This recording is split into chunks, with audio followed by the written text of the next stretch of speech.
Welcome to The Source, where we combine the headlines with in-depth conversations with the newsmakers themselves. I'm Pinky Webb. Today on the program, the government apologizes over the delay in vaccine arrivals that is hampering COVID-19 vaccination rollout in local government units.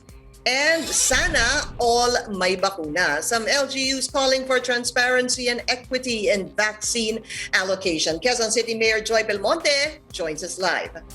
And later, private schools seek President Duterte and the court's help to stop a tax hike. Cocopea spokesperson attorney Joseph Noel Estrada tells us more live.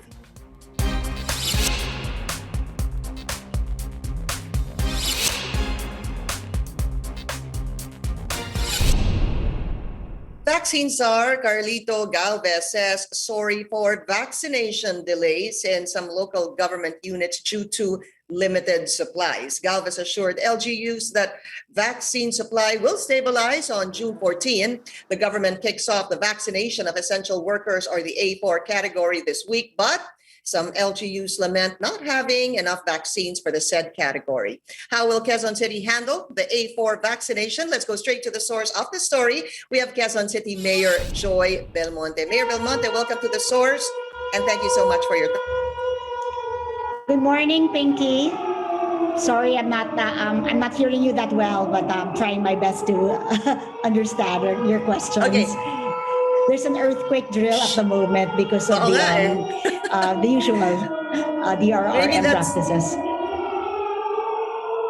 I think we're going to have to give it a few seconds because you will have a hard time hearing me.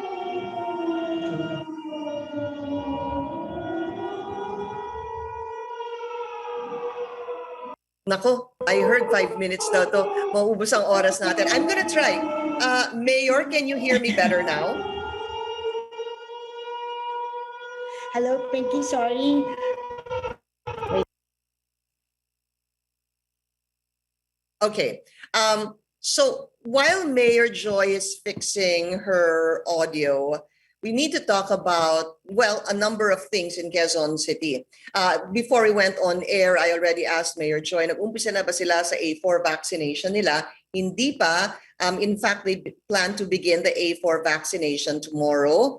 That will be Friday, because even in the news item that I read, which the mayor had confirmed, they received about over 50,000 doses of vaccine kahapon, Wednesday. So according to Mayor Joy, kailangan pang i-inventaryo yan, kaya't mag-uumpisa yung vaccination nila for the A4 sa Friday. So I think Mayor Joy is back online. Mayor Joy, can you hear me? Hi, Pinky. I apologize for that. I'm back. Yeah, but I can hear you no loud and problem. clear. Mayor, so I was talking about what we talked about before we went on air. Ang sabi niyo po, hindi pa nag-uumpisa ang vaccination ng A4 ninyo, yung essential workers, dahil kahapon lang po dumating yung over 53 doses ng inyong bakuna. Please tell us more about that. Yes.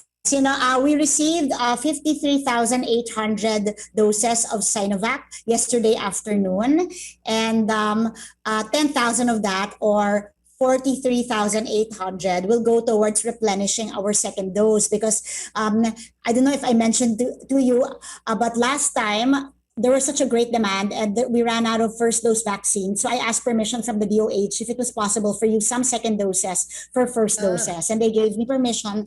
And so now 10,000 of the new arrivals will have to replenish that old supply so that we can vaccinate our second doses. So we will be having about 43,800, which will be rolled out starting tomorrow. We are opening our online booking sites today, and so people can book online today. And in addition to that, we can also coordinate with their barangays for barangay assisted bookings as well. No? Okay, to clear that up, there was a bit of a mix-up in the beginning of our discussion. So 43,000 of the 53,000 will go to the essential workers, because yung natitira pong 10,000 out of the 43,000 will go to your second dose na ginamit nyo po earlier. Tama po? Yes, that is correct. And Picky, in addition to that, we also have 8,900 Gamaleya vaccines, no, which is, I think, coming from the COVAX facility. So that means that if it comes from COVAX, it can only be used for A1 to A3, and we are reserving these for our A2, because while we have moved to A4, we still have a lot of A2, and that is senior citizens that have not yet been vaccinated. And of course, they are for me the priority still. And at the moment, we have vaccinated about a third, no? And that's about 100,000 because we have about 300,000 senior citizens here in Quezon City. And we're still ramping up our education and information campaigns to make sure that our seniors are vaccinated. Mayor Joy, yung 43,000 na gagamitin niyo po para sa A4 essential workers beginning tomorrow, how many days will it take before you actually finish that? And are you planning to vaccinate 43,000 individuals, or half of that because they might have, well, because they do have to take 2 doses? Yes, that's only, so half of that. Well, actually, Pinky, it's not clear, because if there are new supplies coming in during the month, then we can use all of that as first doses, no? Because obviously we can have a supply of second doses coming in. Pero hindi ko pa masyadong alam kung lahat yan pwede na namin gamitin, even if hindi pa dumadating yung iba pang supply na pwede maging second doses. So at the moment, we are targeting half of that first. Anyway, ang target ng Quezon City ngayon, our capacity now is about 24,000 a day. So kung first dose lang yan, ubos na yan in 1 day. At kung second dose, pwedeng 2 to 3 days natin magagamit yung 43,000. Yeah, in fact, Mayor Joy, if you're saying you are able to vaccinate over 20,000, kung sabihin po natin at a safe scenario, yung 43,000 ay para sa first and second dose. Sa isang araw po, mauubos nyo na yung kalahati ng 43,000, which is about 21,500 or something like that. Yes. Pinky, pwede talaga. Kaya talaga namin matapos yung 24,000 in 1 day. Kaya lang, bakit pa natin mamadaliin kung hindi pa naman sigurado yung mga dates ng pagdating ng mga iba pang bakuna. So I'd rather stretch this out para mas mabigyan pa ng mga chances yung mga nag-online booking na makapag-book ng alternative dates pa, at saka pati yung mga ibang sites natin, hindi ko pa siya i-activate. No? So we will limit the number of sites to be operated doon sa consistent with what we can supply in terms of vaccines. No? So actually, Pinky, kung talagang full force kami, we can actually activate about 50 sites already. Pero given the supply, we're thinking of activating only about 8 of our vaccine sites. Kalahati lang. What about your A1 to A3? How's that coming along? Our A3s are doing well. We've vaccinated over 100,000 A3s. And of course, like I mentioned, it doesn't mean na just because nagsisimula na tayo sa A4, makakalimutan na yung A1 to A3. In fact, every vaccine site will have special lanes as instructed to us by the Department of Health, specific only for A1s to A3s. And in addition to that, we intend to have special vaccine sites just dedicated to A1s to A3s, particularly the A2s, where tingin ko kailangan pa natin talagang mag-arangkada ng ating campaign para sa kanila. No? So we will definitely have sites for them and specific lanes for them. No? And in addition to what I've mentioned also, Pinky, I realize also the shortcomings of our A4s, kasi marami sa kanila work no pay, o kaya iba-iba yung mga work hours, flexi hours sila, etc. So we're intending to have 2 shifts para sa mga A4s natin pag talagang full-blown mass vaccination na po ang gagawin natin. No? So meron tayong shifts hanggang midnight para doon sa mga tao na kapag nag-absent sila, mawawala ng sweldo. Ayaw naman natin mangyari yun. Kaya we would like to increase the options for them as well. No? At alam naman natin din na we are also addressing the needs of our ambulant vendors, our vendors in the markets, our TODA. So we also have our bus, our Protect TODA bus, which we intend to park outside of Talipapas so that our vendors need not go to a vaccination center to be inoculated. They can just go to the vaccine buses, which will be parked outside our palenques. So we're trying our best to increase and improve access for all our priority groups. No? And I think that yung style namin dito sa Quezon City, kakaiba talaga. Kaya ang dami naming sites, 50, kasi we utilize our homeowners association facilities. We utilize community facilities. And as much as possible, we bring the service closer to the people so they need not travel long distances. And the target really for now of Quezon City is to vaccinate about 1.7 million. That is 80% of your adult population. We're just still talking about the adult population. So 1.7 million. If more or less, Mayor Joy, you average 20,000 a day, kailan ho ninyo, with a steady vaccine supply, kailan ho ninyo mapoproject na matatapos itong 1.7 million adult population, 80% of your adult population? Pinky, assuming that there is a stable vaccine supply and we are able to roll out about 24,000, which is our target a day, we can finish the 1.7 million adult population by in 4 months. 4 months is our target for that. Now, as you know, Pinky, there are certain groups, the private sector in particular, called the T3 group, who are saying that we have to inoculate 70% at least of the entire population. And that includes, of course, minors. So if we include minors, which are at this stage 12 to 17, we will have to inoculate 2.2 million of our citizens. And that will probably have increase our vaccinations to about siguro 6 months, kakayanin namin yan in 6 months, assuming a steady supply and 24,000 target per day.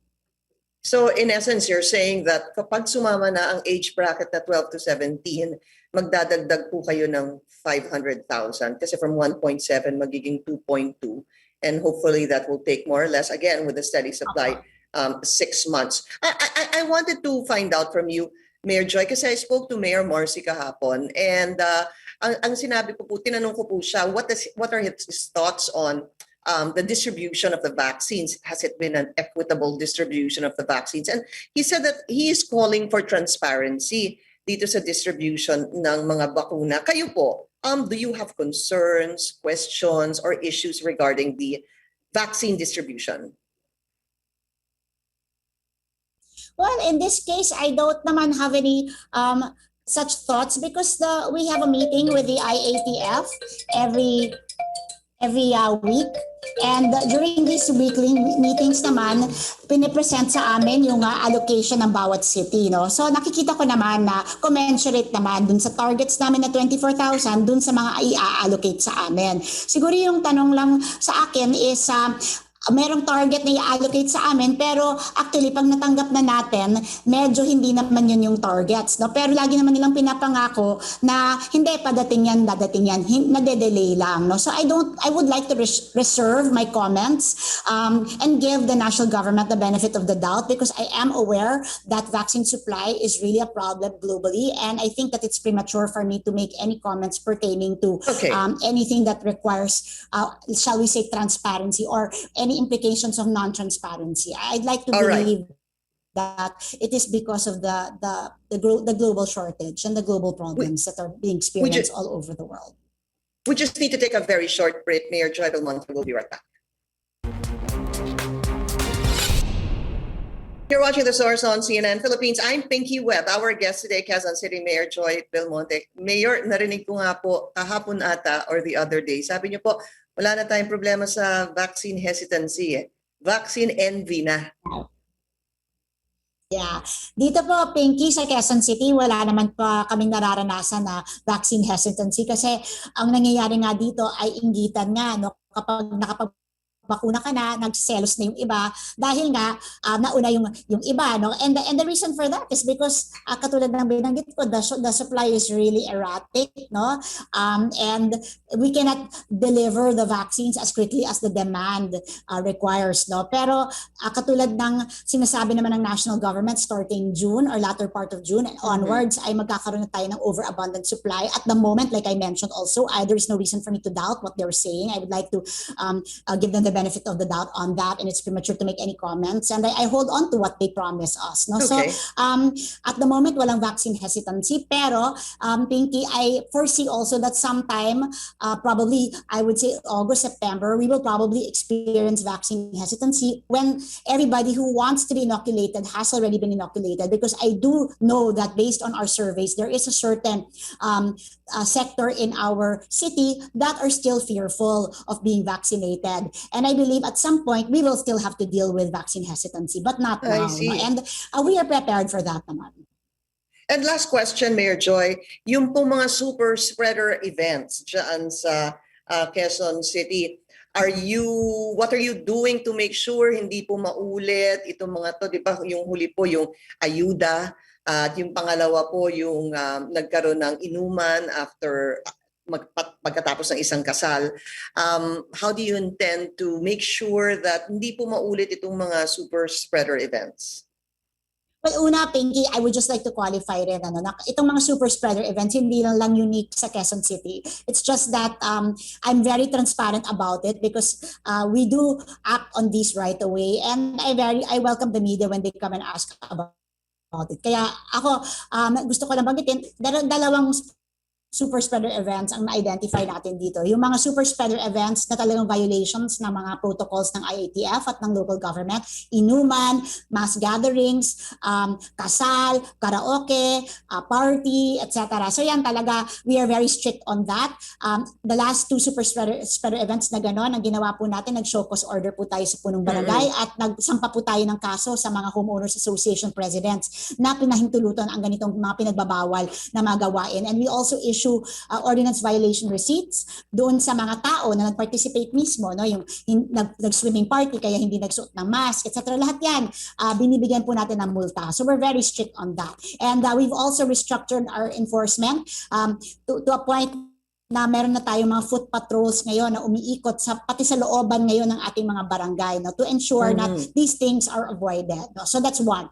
Yung second naman na super spreader, yan yung ayuda. Pinky, ayoko kasing matigil ng ayuda kasi kailangan naman ng taong bayan ng tulong. No? Pero ang tingin ko, ang problema naman hindi yung nagbibigay tayo ng ayuda, pero yung kakulangan ng koordinasyon ng mga nagbibigay ng ayuda sa pamahalaan. So we have also set guidelines, no, to ensure that everybody who wants to establish a party, to give groceries, to give cash, or any kind of assistance, coordinates first with the local government. They show us their deployment plan as to how they're going to carry out their ayuda program. And then we tell them, ito kulang to, kailangan nyo ng tulong, magbababa tayo ng assistance sa inyo. And so far, this has been successful. No? We have been working very closely with civil organizations, politicians, kind-hearted souls. They work with us. We provide manpower resources to make sure that minimum health standards are being followed. No? So we have guidelines now governing that. So we are able to address quickly. And apart from the last two very famous super spreader events that we had, wala na pong na-report so far dito sa Quezon City. And our numbers have considerably gone down as well, Pinky. I just want to say, from a high of 1,100 during the surge, 200 na lang ang daily average cases ng Quezon City, bumaba na rin yung positivity rate, bumaba na yung R0, at yung ating average daily attack rate from a high of 39, naging 6 na lang po ngayon. So I just want to assure the people of Quezon City that we are healing. I was about to say, Mayor, after the data you gave, to keep it up. Pero let's keep it down. Mayor Joy Belmonte, maraming salamat po sa inyong oras. Thank you.